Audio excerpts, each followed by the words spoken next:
الرحمن الرحيم. Dan mari kita awali pelajaran kita dengan membaca Bismillahirrahmanirrahim. Hidayah dalam uraian Al-Quran dan Sunnah Rasulullah Sallallahu Alaihi Wasallam. Bapak Ibu sekalian, apa itu hidayah? Satu, sampai masjid ini pun saking pentingnya bernama Nurul Hidayah. Ustadznya Adi Hidayat. Apa itu hidayah? Satu. Kedua, apa keistimewaan hidayah? Pertama, apa maknanya hidayah?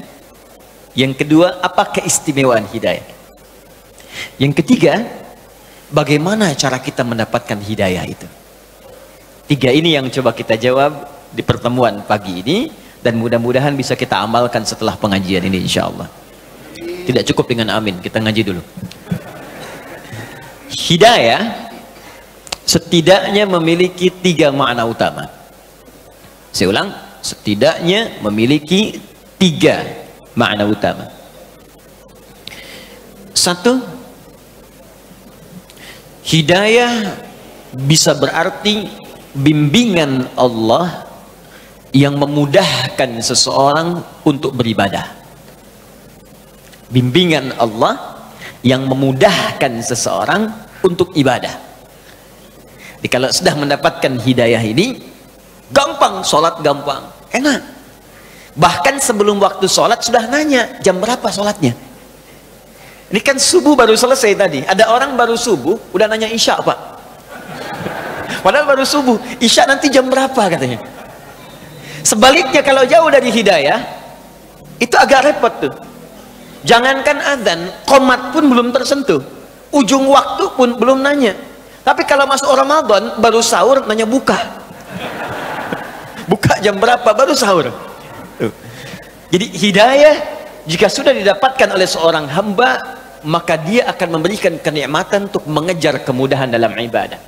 Karena itulah ketika Allah menyebutkan hidayah diberikan pada orang takwa, pertama kali kalimat hidayah ya disebutkan dalam Al-Quran. Ketika diberikan pada orang takwa, ciri orang takwa itu gemar ibadah.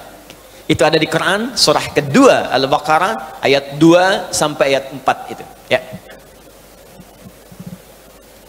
Dzalikal kitabu la raiba fi hudal lil muttaqin. Hudan itu jamak hidayah ya. Semua isi Al-Quran jangan diragukan kandungannya. Maka Allah akan berikan hidayah, petunjuk kepada orang-orang takwa. Jadi kalau sudah mendapatkan hidayah itu, apa yang dilakukan orang ini?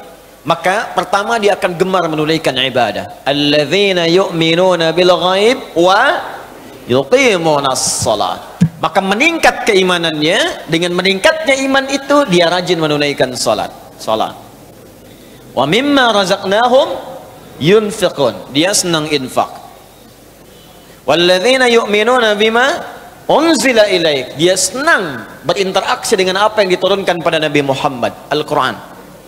Jadi kalau hidayah sudah datang, Allahu Akbar, salat rajin, jangankan fardu, sunnah diburu. Infak rajin, bahkan punya anggaran, hampir setiap hari dia cari ya. Bahkan dia siapkan bekerja itu bukan untuk jadi kaya Pak. Kalau kaya biasa. Nabi itu dengan sahabat-sahabat yang pebisnis, pengusaha, pedagang, itu enteng Pak. Mengatakan kaya itu bagi umatku biasa, kata Nabi. Di kaya itu bagi orang Islam itu mudah. Yang sulit itu mengelola kekayaan untuk dipertanggungjawabkan di hadapan Allah. Makanya sahabat Nabi yang berdagang itu sukses semua. Tapi tahukah Anda, ternyata motivasi mereka menjadi kaya itu bukan untuk mengumpulkan harta, tapi supaya bisa beramal dengan harta itu. Makanya ketika ada menawarkan surga seluas langit dan bumi, dan amalan pertamanya itu bisa infak, semua orang pengen kaya supaya bisa infak. Quran surah ketiga ayat 133 sampai 134 ya, lihat kalimatnya paling kanan sebelah atas di besar. Wasari'u ila maghfiratin min rabbikum wa jannatin 'arduha as-samawati wal ard u'iddat lil muttaqin. Bergegaslah Anda istighfar, koreksi diri, jangan-jangan selama ini salah langkah menggunakan harta, salah langkah mengamalkan ilmu, salah langkah menggunakan tubuh kita, kaki salah langkah, mata salah pandang, tangan salah bergerak. Hati-hati ya, keluar masjid salah pakai sendal. Awas, hati-hati. Mata salah lihat, istri di bawah yang dilihat istri orang ya. Hati-hati, salah, banyak yang salah. Kata Allah, koreksi diri sebelum tiba waktunya pulang. Dan berharaplah punya cita-cita saat pulang nanti punya tempat yang bagus. Anda di dunia punya harapan, nanti saya kerja beli rumah begini, punya mobil sekian, pakaian bagus. Itu kan semua kita tinggalkan. Makanya saat seorang meninggalkan dunia, meninggal dia, kalimatnya telah meninggal dunia, artinya semua yang melekat pada tubuh dia itu ditinggalkan. Maaf teman-teman, Anda mau kunjungan ke negara lain bukan cuma bekal, butuh visa, bikin paspor dan lain sebagainya. Sekarang Anda mau pindah ke akhirat yang tempatnya lebih jauh, jarak 1 hari perbedaannya sama dengan 1000 tahun. Masa kita ke sana nggak bawa bekal, kan nggak nyambung. Yang dekat saja butuh bekal, apalagi perjalanan yang jauh. Sekarang Allah balik, bekal kamu apa? Maka Allah tawarkan, kalau Anda ingin pulang, aku siapkan sebuah tempat di surga yang paling indah, yang luasnya seluas langit dan bumi.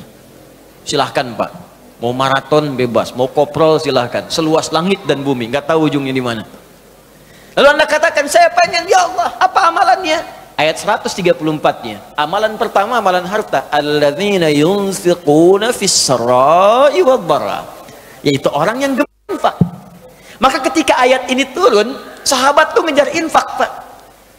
Infak itu kan nggak mungkin dikerjakan kalau nggak ada yang diinfakkan. Makanya ada yang berusaha untuk dagang supaya apa? Bisa infak.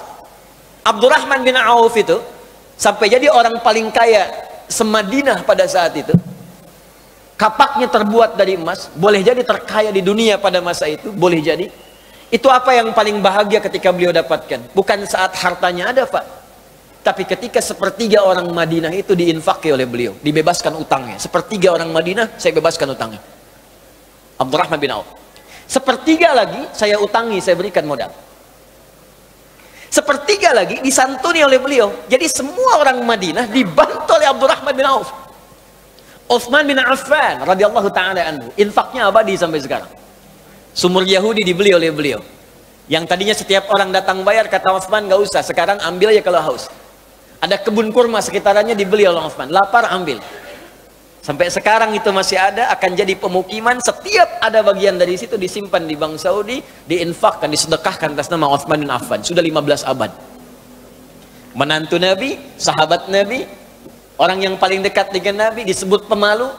Bahkan malaikat Jibril datang kepada Nabi, kalau ada Utsman ikutan malu malaikat. Tuh. Masih bisa kerja untuk infak. Antum sahabat Nabi bukan, menantu juga bukan, malaikat turun belum tentu malu lihat antum. Sekarang antum masih pengen ngejar dunia, apa persiapan Anda untuk akhiratnya? Dan Anda merasa satu saat kita akan pulang, mungkin hari ini kita meninggal, apa persiapannya?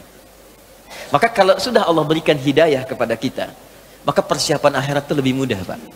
Enak gitu, mau bangun, mau tahajud seketika, bahkan bertanya, bahkan nyiapkan waktunya. Mau baca Quran, bahkan udah siap-siap, punya agenda. Sehari 1 juz, sehari 1 juz, 30 hari khatam. Saya mau tanya pada Bapak Ibu, siapa yang ingin ke surga angkat tangan? Masya Allah, yang surganya Firdaus, yang pengen bersama Nabi. Pertanyaan saya, untuk hari ini saja, berapa ayat yang telah Bapak Ibu agendakan untuk baca Quran ke surga itu? Cita-cita Firdaus bersama Nabi, baru 1 ayat, itu pun 1 huruf lagi, Shod.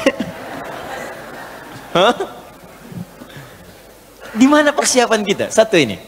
Jadi pentingnya hidayah, pertama, hidayah bisa bermakna kemudahan untuk menunaikan ibadah. 2, hidayah bisa juga berarti perlindungan yang Allah berikan untuk membebaskan dari setiap kesulitan. Perlindungan yang Allah berikan untuk membebaskan dari setiap kesulitan. Saya seringkali istilahkan solusi dari persoalan yang kita alami. Walaupun tingkat kesulitannya paling tinggi. Bapak Ibu kalau hari Jumat itu ada 2 surah dalam hadis yang diisyaratkan untuk dibaca. Ya, satu ada Yasin, yang kedua ada Al-Kahf. Al-Kahfi, apa artinya Al-Kahfi? Gua. Kenapa disebut surat gua Al-Kahf? Karena ada kisah yang terkait dengan gua itu. Jadi gua itu bahasa Arabnya ada 2. Ada gharun, seperti di At-Taubah saat Nabi dikejar-kejar oleh orang-orang Quraisy dan bersembunyi di gua Thur. Maka Allah menurunkan sebuah kisah menyampaikan pada kita, idhuma fil gharun idh yaqulu li sahibi la tahzan innallaha gharun. Kalau disebutkan gharun maksudnya kapasitas yang disebut gharun. Ya. Kalau Bapak Ibu misalnya ke Mekah, kemudian ke Jabal Nur itu, naik ke atas 700 meter ke atas itu, turun sedikit, itu nanti akan melihat di situ ada gua Hira, tulisannya Gharu Hira. Ya. Mudah-mudahan yang belum umrah atau haji bisa disegerakan ya. Ya. Tidak cukup dengan amin, nabung. Dari sekarang nabung, siapkan. Ya. Nah, 2 ada yang disebut kahfun. Al-Kahf. Kalau kahfun itu dalamnya lebar, Pak. Agak besar guanya. Sehingga yang masuk itu tidak hanya 1, 2. 3 bisa masuk, 5 bisa masuk, 7 bisa masuk. Kenapa surah ke-18 ini disebut dengan Al-Kahfi? Kahfun, bukan gharun, karena di situ akan dikisahkan beberapa orang pemuda. Ada yang menyebut 5, ada yang menyebut 7. Artinya lebih daripada 1 dan 2. Mereka dikejar-kejar, terdapat kesulitan yang luar biasa, sedang punya problem, masalah. Bahkan masalah ini bisa berpengaruh kepada jiwa. Kalau bukan intimidasi, bisa dieksekusi. Dahsyat, Pak. Anda bayangkan, mohon maaf ya, beberapa orang pemuda sedang bertarung dengan nyawa. Kesulitannya itu bukan kesulitan biasa. Bukan kesulitan sekedar harta benda, pekerjaan yang belum didapat, uang bulanan yang belum diraih, kesulitan di perjalanan yang terkadang dengan macet. Bukan, taruhannya nyawa. Kalau ketahuan, selesai eksekusi. Kesulitan tingkat tinggi. Lalu mereka berlindung, datang, masuk ke dalam sebuah gua. Tapi yang paling menarik, ketika Allah memberikan perlindungan kepada mereka, apa yang disebutkan oleh Allah yang menyertai perlindungan ini? Buka di ayat ke-13-nya, di paling kiri di pertengahan, surah ke-18. Innahum fityatun amanu bi rabbihim wazidnahum huda. Mereka itu para pemuda yang sedang mengalami kesulitan luar biasa, bahkan bertarung dengan nyawa, taruhannya eksekusi. Tapi dia beriman kepada saya, kata Allah, beriman kepada Rabbnya, yang disebutkan Rabb. Sifat rububiyahnya masuk di situ, yang merawat, melindungi, memberikan bekal, mencukupkan, memberikan kenikmatan. Ketika dia beriman kepada saya, kata Allah, zidnahum huda, aku tambahkan hudan. Jamak dari kata hidayah adalah hudan. Ketika aku berikan hudan, aku lindungi dia. Bahkan kami tautkan hati mereka, warabatna ala qulubihim. Kami berikan kekuatan, konsistensi dalam hati mereka, dan dapat perlindungan kemudian di gua itu. Saking nikmatnya kalau sudah mendapatkan perlindungan dari Allah, Bapak Ibu sekalian, semua masalah selesai. Saya tanya pada Anda ya, maaf nih, maaf sekali. Di gua, senikmat-nikmatnya tinggal di gua, dengan tinggal di rumah, nyaman mana? Rumah. Kalau di gua itu alas tidurnya itu empuk atau kasar? Kasar, keras. Gelap atau terang? Gelap. Kok bisa ada orang tinggal di gua, katanya tempatnya keras, kasar, gelap, tapi saking nikmatnya tidur sampai 309 tahun. Ada orang tinggal di rumah yang mewah, kasurnya empuk, bahkan ada kasur itu untuk kesehatan. Kamarnya fasilitas lengkap, tapi setiap 30 detik bangun, disibukkan oleh kesulitan dirinya sendiri. Ini orang tinggal di gua, tempatnya terlihat sempit, keadaannya keras, ya gelap, tapi bisa nikmat tidur sampai 309 tahun, gak ada yang ganggu, dan diatur oleh Allah semua. Makannya cukup, cahaya cukup, setiap bolak-balik cahaya matahari itu masuk di setiap sudut, nikmat 309 tahun. Bisa enak aja bangun, kayaknya baru semalam kita tidur. Kalau hidayah Allah sudah datang, maka kenikmatan hidup itu akan tiba, solusi setiap masalah akan hadir, sekalipun Anda tinggal di tempat yang paling sempit, keadaan batas, tapi kalau hidayah sudah datang, maka semuanya akan terlihat mewah dan nyaman dalam kehidupan. Jadi hidayah, bagian kedua, jika kita sudah mendapatkannya dari Allah, maka dia bisa berwujud solusi dari setiap persoalan yang kita alami. Satu, bisa kenikmatan ibadah. Ibadah yang menghadirkan kemudahan. Dua, bisa jadi solusi dari setiap persoalan yang dialami.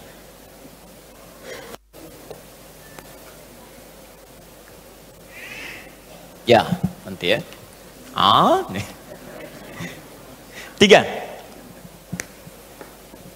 hidayah bisa berarti jalan menuju kesuksesan dan kebahagiaan. Kalau sudah dapat hidayah, sukses, bahagia. Sukses, bahagia. Tiga, sukses dan bahagia. Ini sering kali saya ungkapkan. Bapak Ibu, ada sukses dan bahagia. Satu, ada sukses, ya, ada bahagia saja. Kalau sukses saja, belum tentu bahagia. Itu bahasa Arab standarnya fauz namanya. Turunannya disebutkan 29 kali dalam Al-Quran.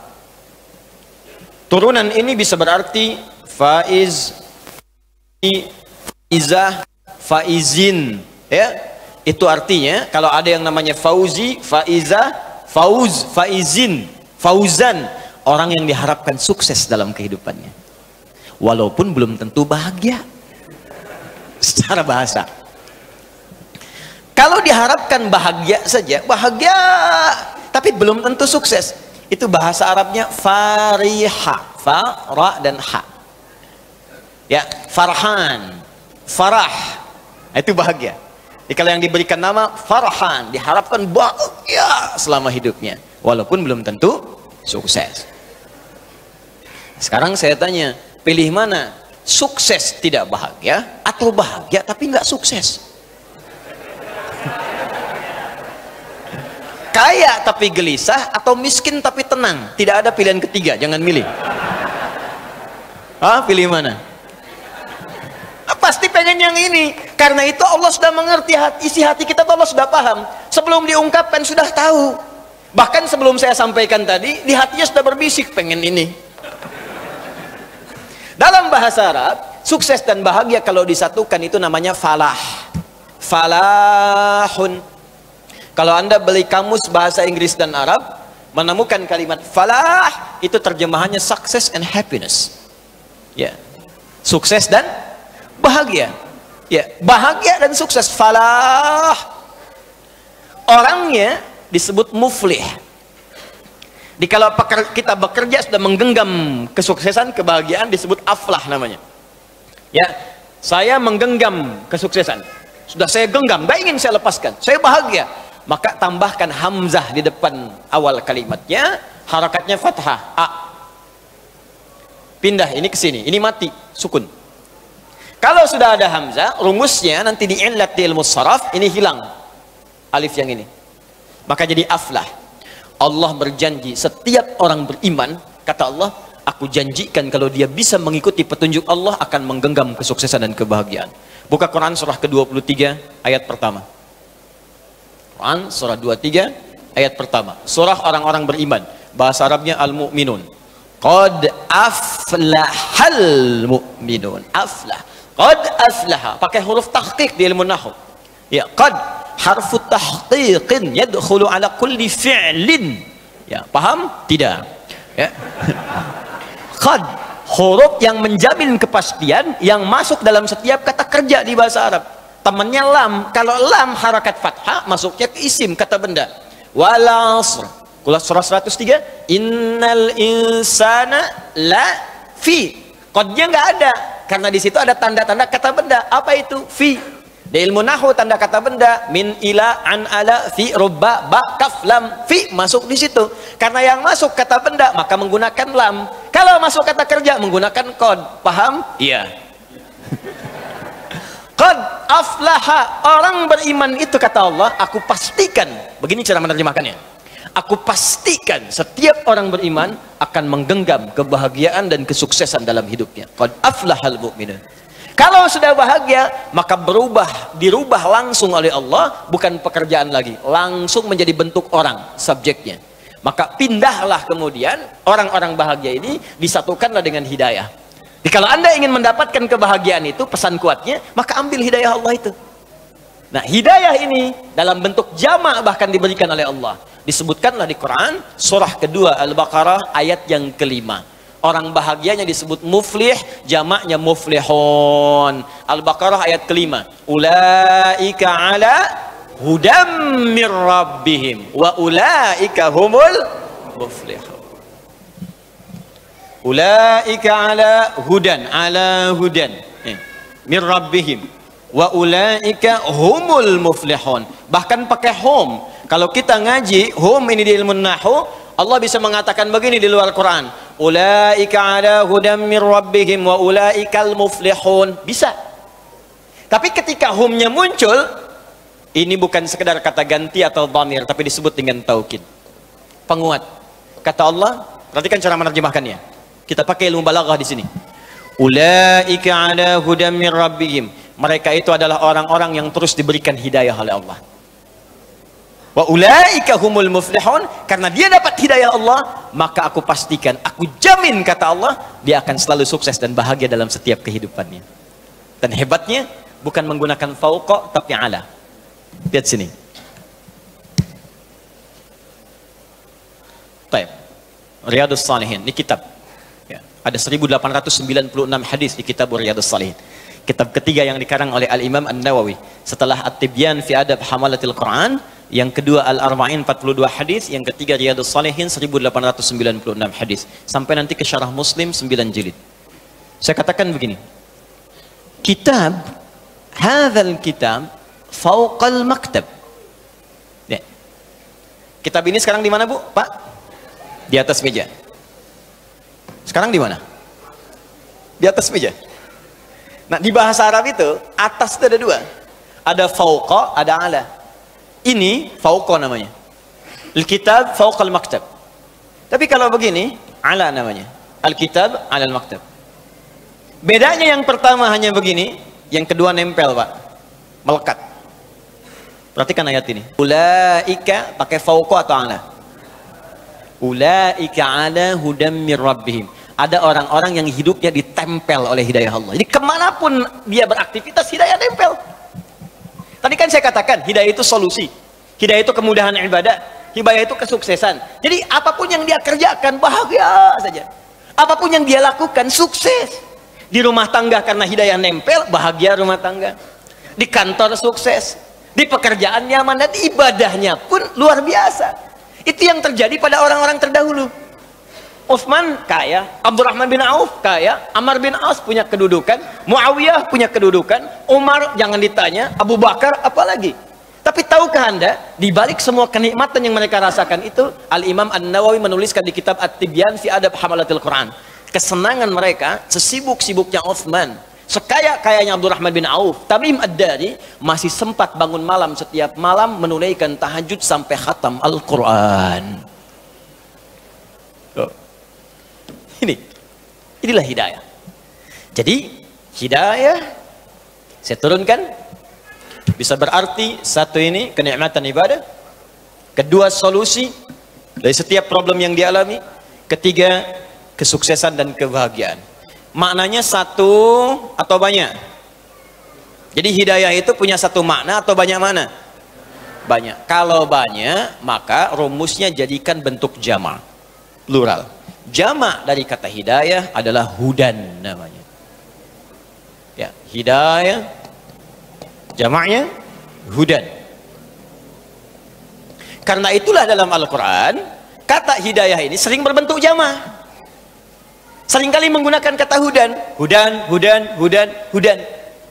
Kenapa diberikan bentuk jama'? Ingin memberikan gambaran kepada kita, kalau Anda dekat dengan Allah, mendapatkan bimbingan Allah, bukan cuma satu yang ingin aku berikan, semuanya aku berikan. Di Allah tidak ingin ada orang nikmat ibadah tapi miskin, fakir saja. Ada orang kaya tapi ibadah susah. Ini Pak, ini masjid nih Pak. Sini. Ini ada rumah orang di sini, jaraknya cuma 5 meter. Ini speaker masjid ke rumah dia begini. Ada orang sekilo di sini.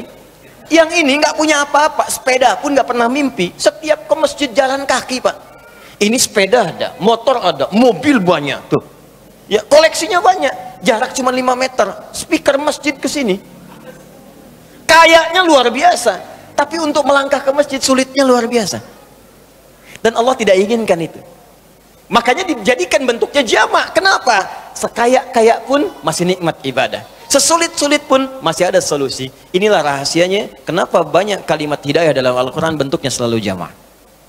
Paham sampai sini? Nah, sekarang kalau Allah sudah tawarkan semua kenikmatan dan keistimewaan privilege ini, maka siapa di antara kita yang tidak menginginkannya? Hanya orang kurang sehat yang tidak ingin mendapat hidayah Allah Subhanahu wa taala. Hanya orang yang mungkin, mohon maaf, kurang cerdas yang tidak menginginkan hudan dari Allah Subhanahu wa taala. Ketika kita memiliki harapan-harapan apa yang ingin kita dapatkan semuanya itu, maka Allah ternyata sudah menurunkan bimbingan-bimbingan untuk meraih apa yang kita harapkan itu. Jelas sampai sini?